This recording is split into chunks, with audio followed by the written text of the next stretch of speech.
After choosing empowerment over dread, I began searching for meaningful and effective solutions to put into practice in my own life. Progressive Hedonist is a podcast to share the ways we can take on climate change through food and joy. On days when this seems completely impossible, this podcast is a reminder that each of us can make an impact. I'm Dana Cowan. Join me in conversations with thought leaders like Alice Waters, Andrew Zimmern, Dr. Ayanna Elizabeth Johnson, and more. We can learn together what is possible. You can listen anywhere podcasts can be found and join the conversation on Instagram at progressive_hedonist.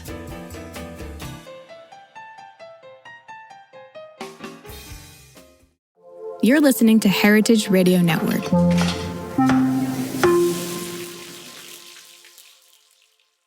You're listening to Heritage Radio Network. Since 2009, HRN podcasts have been exploring the wide world of food, beverage, and agriculture. Learn more at heritageradionetwork.org.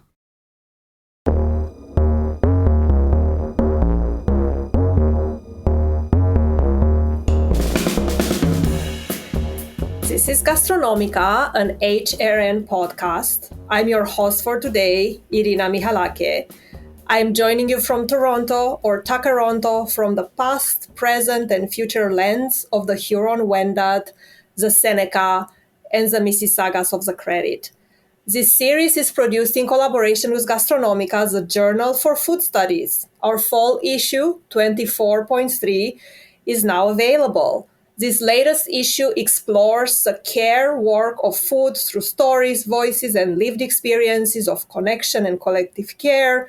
It includes a special section on gastrofeminism, a research on survival and liberation with food, and a new work on food, ritual, change, and adaptation. Listeners can find this latest issue at gastronomica.org, linked in the show notes. And while you are online reading up on our new issue, please check out the 2024 HRN Audience Survey, also linked in today's show notes. The questions take for just a couple of minutes to complete, and HRN will keep the audience survey open until the end of November. Now, I am thrilled and delighted and excited to introduce our Gastronomica guest this week, Ozoz Sokoh, author of Chop Chop, Cooking the Food of Nigeria, coming soon from Artisan, Appetite by Penguin Random House, and Narrative Landscape. Ozoz, thank you for joining us and welcome to the show. Thank you for having me, Irina. I'm really pleased to be here. And I'm joining you today from the Treaty Lands and Territory of the Mississaugas of the Credit First Nation, the Haudenosaunee Confederacy, and the Huron-Wendat and Wyandot Nations, past, present, and future, and I pay my respects to the elders and to all the other Indigenous peoples who also make their home on this land. I also acknowledge those who came to these lands involuntarily, particularly as a result of the transatlantic trade in enslaved African people. We pay tribute to those ancestors of African origin and descent. Thank you. Thank you so much for grounding us with your land acknowledgement and for being here with us today. And I'm just going to get into the questions. So I was recently watching a brief video from 2019. It was about the exhibition Food is More Than Eating. And you curated that exhibition for the Food Design Summit in Lagos, Nigeria. And I want to start here because, and you can correct me if I'm wrong, that was around the time that you were relocating to Mississauga, Ontario. So before we delve into your research, your writing, your creative work, your amazing, fabulous, incredible, inspiring projects that I'm excited to learn more, I wanted for you to tell us a little bit about your movements that led to your current relocation here in Canada. Thank you. So when I think back to what has brought me here to Mississauga today, it really began in 2003, 2004, when I was living and working in Nigeria. And I had a best friend at work, Biola. And fast forward to 2012, I had just moved back from the Netherlands, and we'll get into the trajectories later. But I just moved back from the Netherlands home to Nigeria, and Biola as well had just moved back from Houston to Nigeria, and she starts talking about Canada, and she's talking about how she's moving to Canada, and I'm puzzled because I'd never really thought about moving to Canada. And when I inquire further, she's being inspired by one of her best friends who currently lives in Canada. And she was like, it's a great place to live. And she kind of encouraged me to apply for permanent residence. And I was like, oh, well, I don't really see myself leaving Nigeria. I had just moved back. I was getting used to the warmth, the great fresh fruit, rediscovering things about Nigerian cuisine, reconnecting with my family. And so I wasn't really thinking about that. But I started the journey of applying to move to Canada, and eventually things aligned, and that happened in January of 2020. Mm-hmm. So what have been the two of us have met before this, and we thought about some ways to think about your lived experiences, your personal journey, your connection to food, and you have mentioned this beautiful concept of life stations, and from your pathway from Nigeria to Canada, have there been any life stations or that you wanna share? This could be places, spaces, maybe professional communities that you belong to or that you left behind. There are definitely distinct places that have had a transformative impact on my work, and I'll start with being born in Warri on the southern coast of Nigeria, close to water. I think that all the places I've lived have had some kind of water connection. And so I was born in Warri on the southern coast, didn't really enjoy food as a child, actually gave my parents and my family a lot of grief because I wouldn't eat. And the first place that made a huge impact was Edinburgh. I was 9. My dad took my sister and I on holiday to Scotland from Nigeria in the summer of 1985. And before then, I hadn't really eaten, hadn't really enjoyed food. And, we were touring the city, and we ended up at a fast food place called Wimpy. And Wimpy was kind of like the early, one of those early fast food spaces. And I was hungry, I think. I don't think I'd ever really been hungry prior to this day, but this particular day we had walked Princess Street. We had seen like the clock in the wall.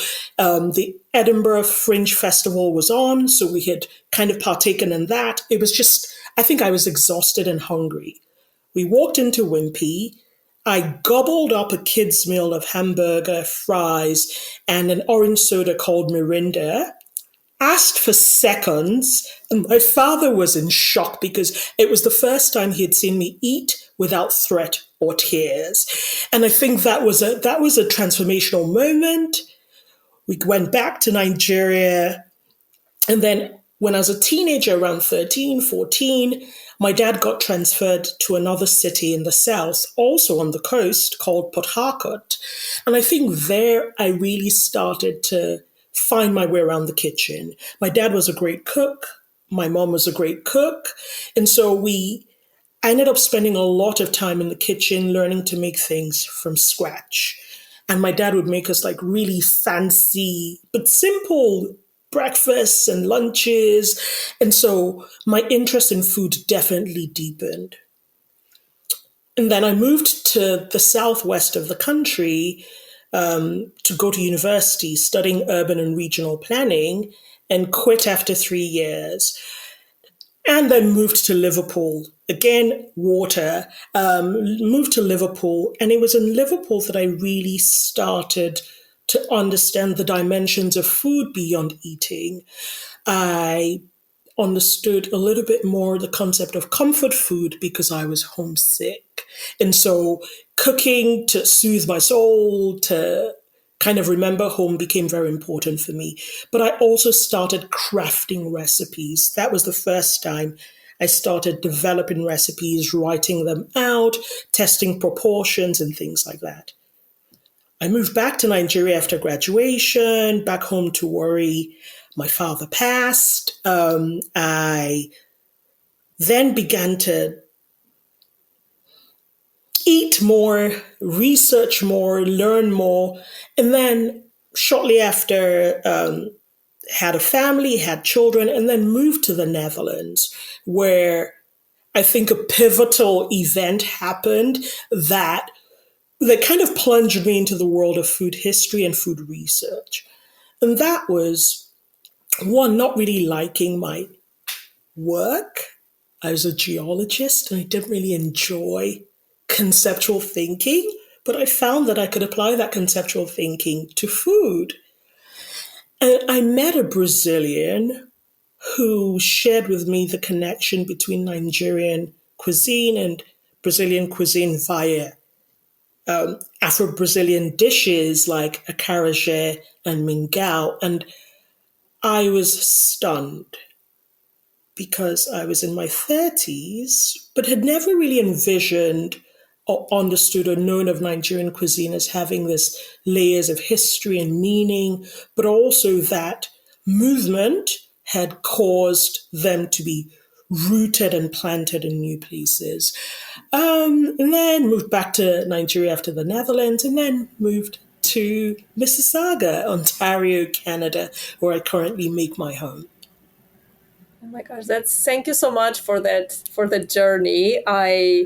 It's very fascinating to me also as somebody who lives in the diaspora, so to speak, how much your perspective about your own food changes when you are distanced from it, when you maybe cannot access it or experience it in the way in which you could in your in your place of origin.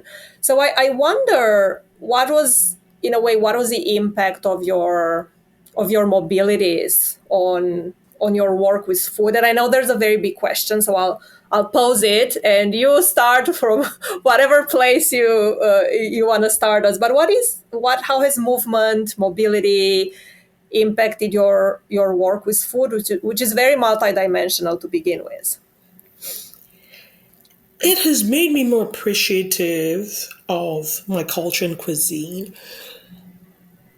But most exciting, it's highlighted for me all the ways we're connected in spite of our differences. So I've really gotten a deeper sense and understanding of global foodways and connections and linkages, whether that is looking specifically at shared histories or shared geographies or just normal human evolution, right? So, for instance, if you look at how dishes of crusty rice, like burnt rice bottom pot, tadig, like that crispy, crusty rice at the bottom of a pan, or in some cases, not just rice, other grains and cereals.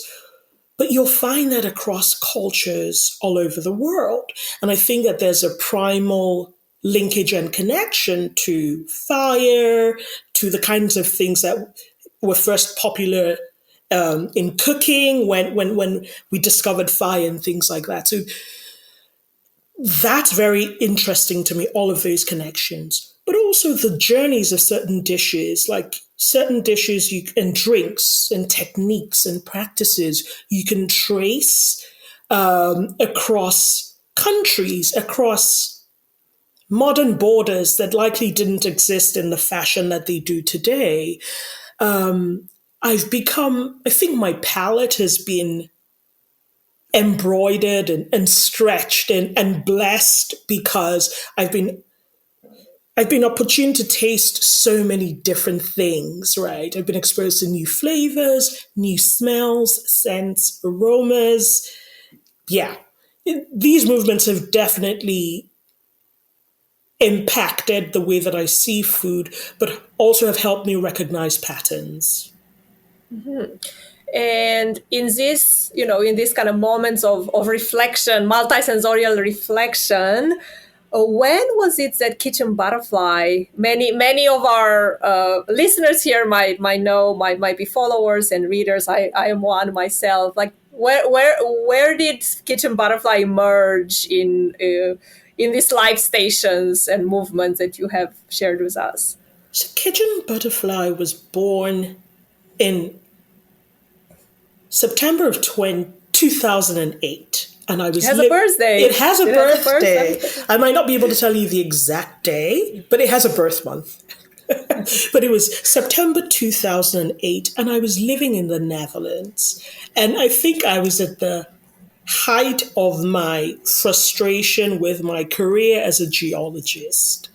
And so I was on this personal journey to find a space where my work had meaning, where my life, by extension, had meaning, but also something that I was interested and curious about.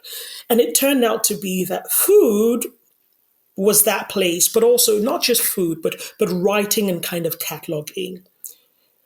At the time, my children were quite young. They were all under 4.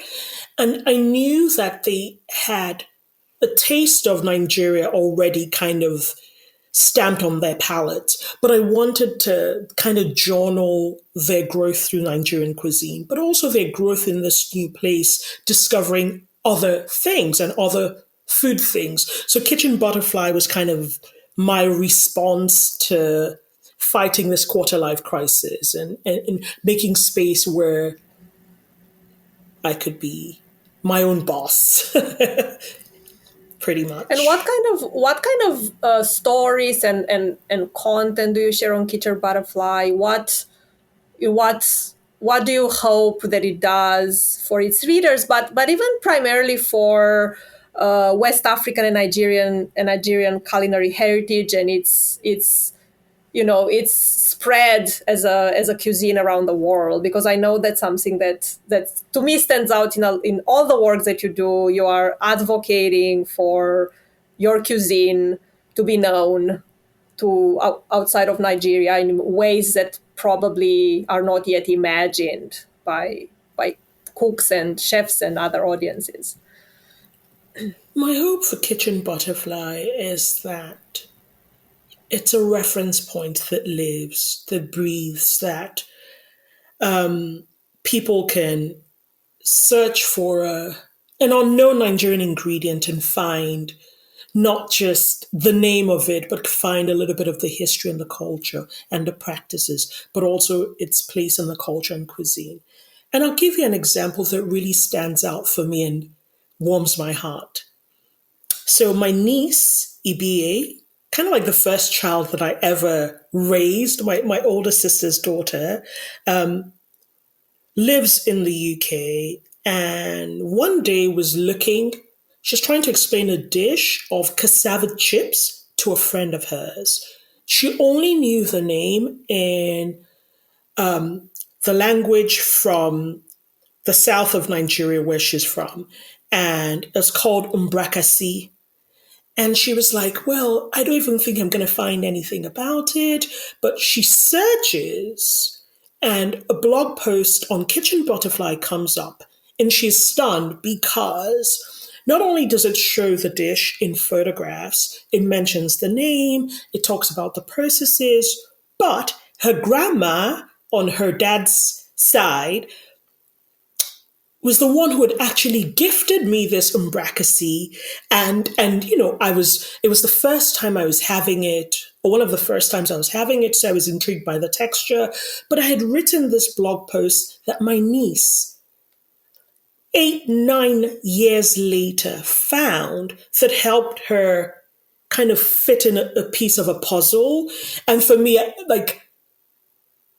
that's why I do the work that I do, that, it's probably, sometimes it's not for everyone, but that someone has a longing, has a desire, and they might find it catalogued and preserved on the pages of Kitchen Butterfly. That's my goal.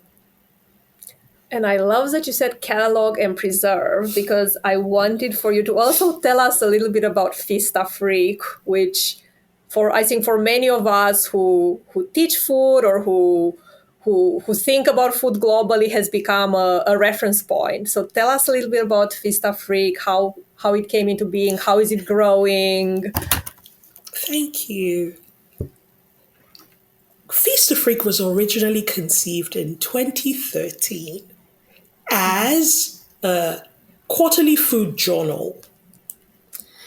But I tried several times to bring that to life and it didn't work, but that's a dream that is on hold. It's just deferred, but I'm going to do it. And so when I moved to Mississauga in 2020, I applied to a fellowship, a Berlin-based fellowship called Forecast Platform, where you get to work with mentors. And I chose to work with a curatorial mentor, Koyo who's an outstanding curator on the continent, but also continent of Africa, but also known globally. And I was new to North America, and so I was learning what it meant to be a new North American in North America. And I think that's something that movement does. It makes you self-aware in a way that you're both able to expand your concept of self, but also reflect on your past selves. And so I started thinking about, for this mentorship, which was year long, what I wanted to do. I've always loved collecting information and sharing, also because it allows me to make sense of different spaces and places. And I noticed that in the course of this mentorship, which produced a series of short films, that I had done a lot of research and I had done a lot of cataloging around cookbooks. I love cookbooks. I collect cookbooks. And two vital pieces of literature crossed my path. And one of them was the Jemima Code, written by Tony Tipton Martin. And it's an extended bibliography of Black writing, Black food writing and cookbooks from the 1800s. And the other book is Black Hunger by Doris Witt, which also had a lot of references. And kind of reading those two books, I was like, wait, there's all of this Black food literature. And so I started trying to buy the books. And first of all, many of them are out of print, but also many of them would be extremely costly to buy. And within the first couple of weeks of trying to acquire them, I was like, I'm going to have to find alternative sources. So I turned to look at archives online, to look at repositories online, and was able to kind of build a collection based on these two books of the actual manuscripts, the actual books, and I put that into a library. So that's one pillar of Fista Freak. The other pillars include data exploration. I shared that I had a career as a geologist. And while I didn't enjoy it as a geologist, I do find the scientific skills and the approaches useful in the work that I do with food, whether that is in an approach to experimenting with ways of doing things, but also data collection, processing, and that kind of granular thinking. So in Feast of Freak, you'll also find data explorations and what that means in the world of food and food media. You'll find reflections, you'll find resources for people who want to kind of get into the work of food research and food spaces. So it's a mix of things. Hopefully that addresses Feast of Freak, what it is, what it means, and was Fista Freak an inspiration? You mentioned it in relation to Coast, your residency project. How did you merge the kind of knowledge? And another big question, because I'm asking you about your creative curatorial work. I'm asking you to think a little bit about the process that supports this work. But what was the step that you took from collecting, cataloging, thinking about these resources as forms of knowledge, to developing the curatorial work and the storytelling that you did in Coast to Coast. And maybe just briefly tell the listeners what was the kind of the outcome of your residency. So the outcome of my forecast platform residency and mentorship was the production of a documentary and 3 short films based on ingredients. I think of ingredients as kind of the atom level element for food, and understanding the way ingredients have traveled, how they take up space, but also how dishes that are made from those ingredients or ascribe meaning in the world is important to me. But my very first foray into food history and the resulting Coast to Coast films and work was really a question, right? So I think I had a research question, which is, how are we connected through food? And whether that is through food of enslaved people through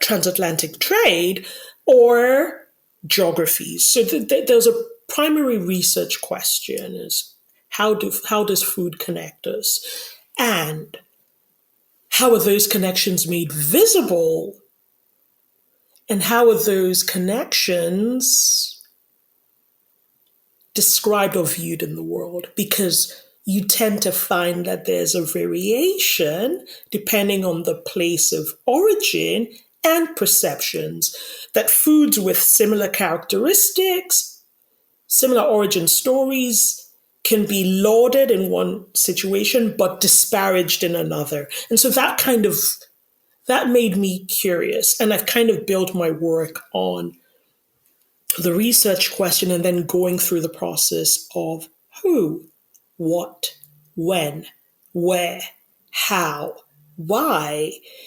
And with all of those elements, I try to bring in the time element. So for the when, for instance, I try to look back to first mentions, first piece of knowledge, whether that is ground truthing it with dictionaries or other published work, and then all the way to contemporary, what's happening today.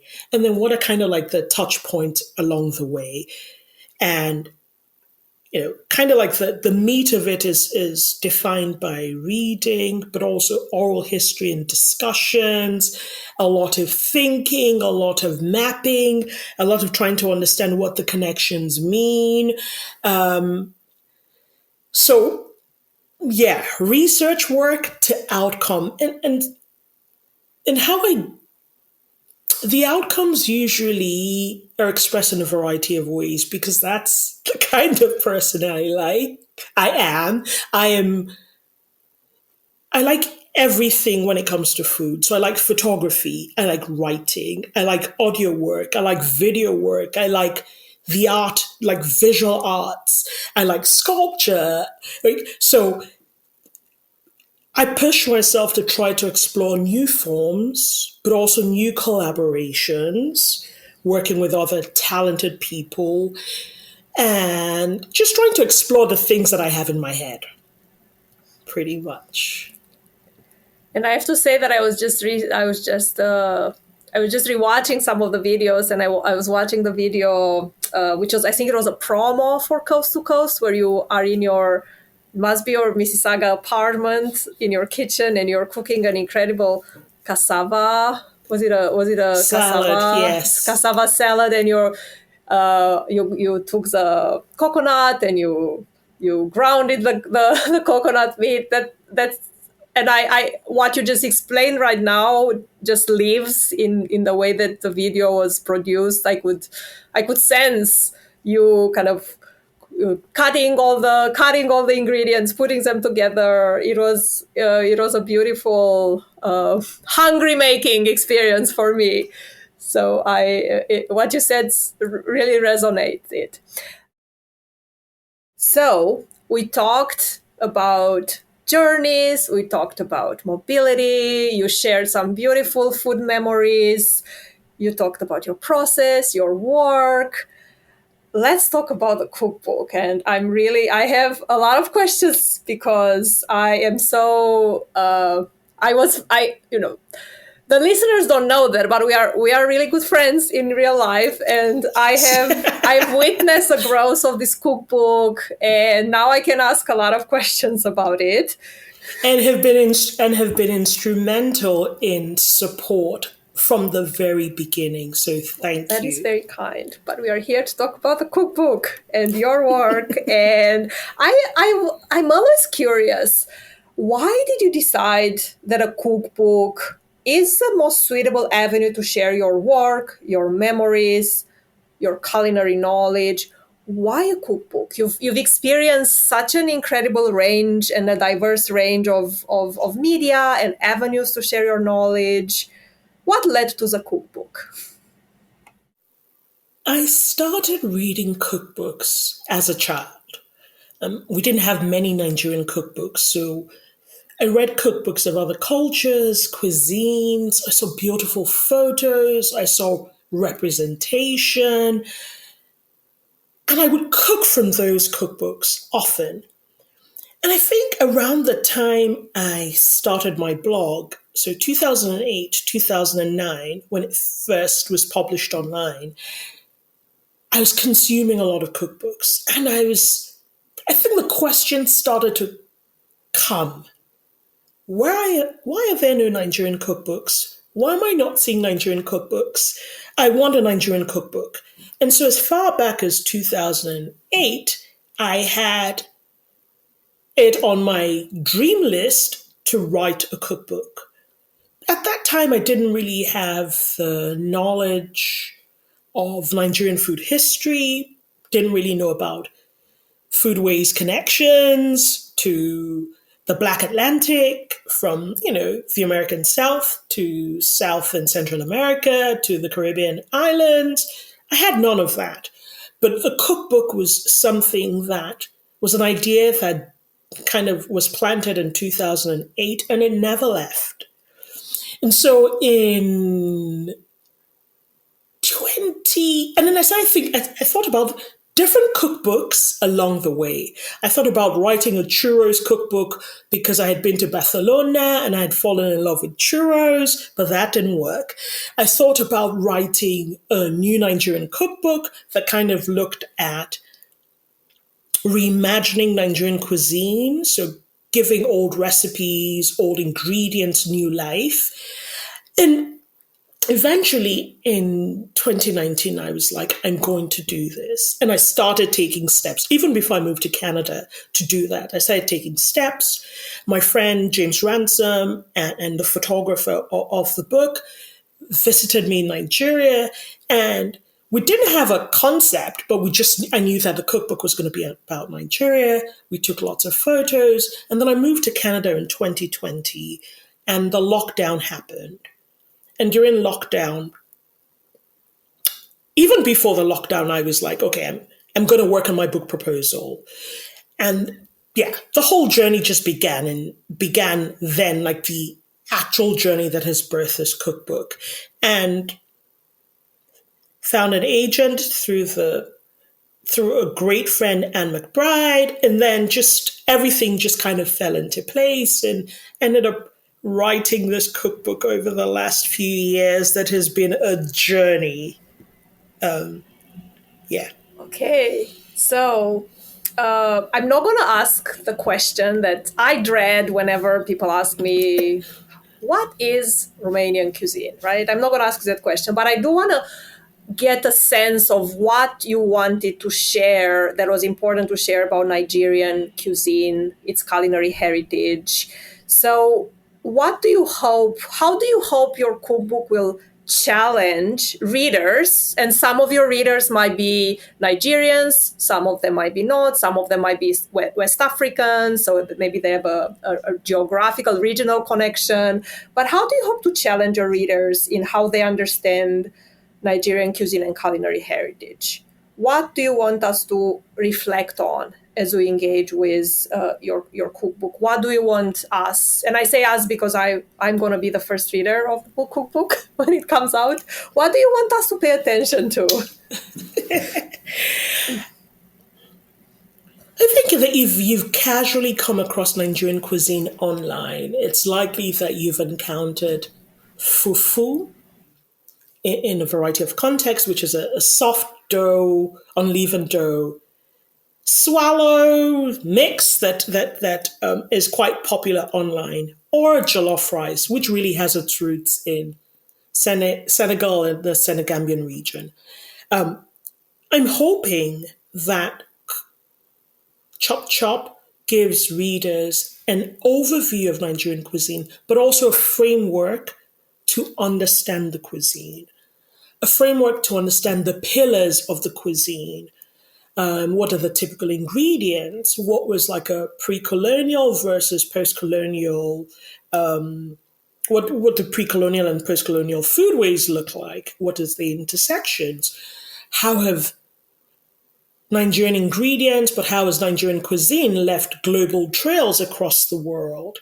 I'd like readers to understand the way our food has grown, but also to see the beauty of the food on the plate. Also to have readers understand that it is, I don't only want to use the word approachable, but it is an accessible cuisine. And I think typically unknown cuisines are often conceived as difficult to access and complex and complicated. But I wager that every culture and cuisine has complicated recipes, but also has recipes that take time to cook, right? And I want readers to afford the same grace they do to other cuisines to Nigerian cuisine. But also to read the cookbook as a little bit of history and heritage, to delve into the essays and to read the sidebars and the notes and to hopefully find themselves, their cuisines, their cultures, their tastes reflected in many of the pages. I want them to travel with me to Nigeria by plate and find a bit of home and comfort for themselves as well. And I'm also quite curious because you're writing about Nigerian cuisine while being in Canada, so you're in the diaspora. And how does one write a book about their cuisine? Like, how did you find the connections to home, to the materiality of ingredients? Did you find a community of fellow Nigerian food lovers here? Did you have access to ingredients that they're able to bridge that material connection with Nigeria? You said the critical words: bridge, movement, material connection. And what I found is there are many places that you can find equivalents to Nigerian ingredients, foods that are not necessarily Nigerian. And I think this is the power of movement, because it kind of opens your eyes up to other places that have these similar ingredients. For instance, I was looking for smoked mackerel, and I found an Eastern European Polish shop to get similar smoked mackerel to what I'd get in Nigeria. When I was looking for crayfish, which is like dried krill, dried shrimps, I turned to a Chinese grocery store to find that. There are Caribbean stores that stock similar ingredients like dried hibiscus calyxes that make the drink agua de Jamaica, and we call zobo in Nigeria. The fact that I've moved and lived in different places, but also have a great Nigerian community here, really bridged the gap in all of the things that I needed. From going to like restaurants like Afrobeat Kitchen to get drinks, or to get some Nigerian meals, to grocery stores where they stock a wide range of foods from the continent, to these other stores, right? So it was really patchwork, embroidered, kind of putting together pieces from all over the world to make it happen.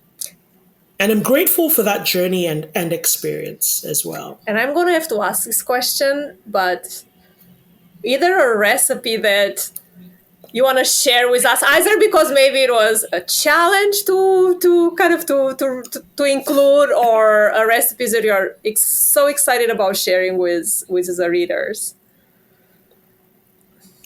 One recipe I'm really excited about sharing is called Yedemblong, and it's from the south of Nigeria. And why I'm most excited is because it's not as a Nigerian, it's not a dish that is typical of the culture and cuisine, because it is a platter of different ingredients with which you make leaf wraps. And that's not very typical of Nigerian cuisine, which is where you see more stews, soups, sauces, salads. So it's the component of the dish are quite interesting. The variety of ingredients are also interesting. But in particular, there's one ingredient, the kola nut, which is the historical ingredient in the kola drink. That ingredient is not typically eating in Nigeria as part of a dish. So the kola nut, we snack on it because it's caffeine rich and it's a stimulant. And we snack on it kind of like people do betel leaves and other stimulants. But this is the first time that I was seeing it featured as part of a dish where you're eating it as a salad element. And I think that just blew my mind. And it is one dish, one recipe that I really wanted other people to see, to experience, to learn about, but also to understand that you never really get to the bottom of a cuisine. And I think if there's a big lesson from this journey, which I started off so confidently, like I was like, I'm Nigerian, I know Nigerian cuisine. It's been one of changing absolutes to most. So like I've learned a lot, and that there's still even more to learn about Nigerian cuisine as a whole, and I'm excited for that journey. Thank you for that. And who knows, maybe at some point in the future there will be a second book. But for now, you need to rest, recover, and enjoy the book that is to come. So we are going to wrap up, but I won't let you go until I'm going to ask you, what are you excited about future projects? And this can be dreams, they can be projects you have in mind. But what's next for you? First of all, thank you for a great conversation. I'm really excited about a future exploring making more films and collaborations, doing more food curatorial work, spending more time in fellowships and residencies as spaces to inspire new thinking and to bring some of my projects to life. So I'm currently working on an atlas of global foodways that highlights and showcases all the ways we're connected in spite of our differences. I want to show similar practices across the world, similar ingredients, similar dishes, drinks, and things like that. So that's one big thing. And then the second one is the initial concept of Feast Afrique, which was a quarterly journal. And I'm coming back to that, like, how can I bring this literary work to life? And maybe I do it as a zine, maybe I do it as a digital journal. I'm not sure yet. But there's also the possibility of going back to school to maybe explore food history in deeper ways and deeper contexts. We'll see. Well, we will be keeping an eye out for what is next. Thank you, Ozoz, for joining me at the Gastronomica podcast today. Listeners can learn more about your work at Kitchen Butterfly and in your forthcoming book, Chop Chop, Cooking the Food of Nigeria, and the book is coming out in March 2025. To stay updated on Gastronomica, subscribe to our podcast feed on your favorite platform and visit gastronomica.org to learn more about our latest issues. And finally, please check out the 2024 HRN audience survey. It's open for a few more days and takes just a couple of minutes. You can find the annual survey link in today's show notes. Thank you for joining. Thank you for having me. Really, really enjoyed it. Thank you, Gastronomica. Thank you, Irina. And thank you, readers, for listening, or listeners. Thank you.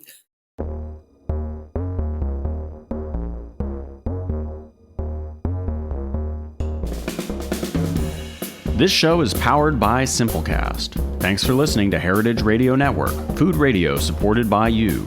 Keep in touch at heritageradionetwork.org/subscribe.